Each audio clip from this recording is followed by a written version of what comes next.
Orange cones and big signs are reminding drivers on Hartson Avenue to slow down while crews add sidewalks to the street. Thanks so much for joining us this evening. I'm Derek Dice. Kirsten O'Connor has the night off. The Hartson construction has been a big priority for Francis Scott Elementary School nearby because a lot of their students walk to school. But a heads up for those who drive through the area. This week, Hartson is closed between Freya and Havana, with exceptions only for local traffic.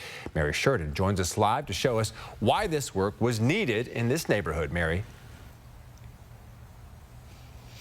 Right. No, this has been a top priority, improvements in this neighborhood for Scott Elementary School ever since they were approved for the Safe Routes to School grants just a few years ago. And when I was out here earlier today, I saw crews working to extend the sidewalk, which, as you can see, take a look behind me, does take a big chunk out of some of the neighbors' lawns here.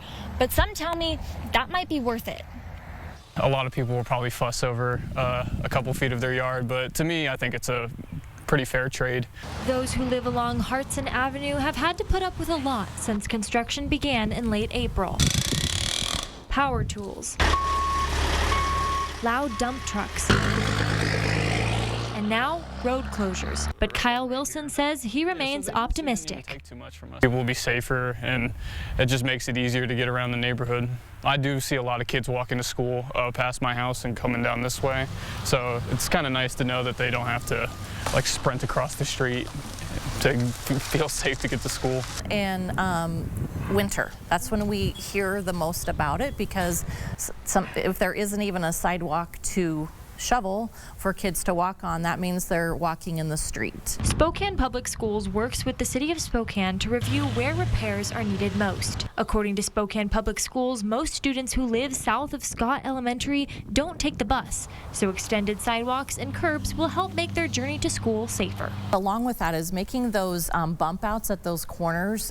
When those curbs get bumped out, it creates a more narrow space at that intersection, which alerts drivers to slow down, so that's safer.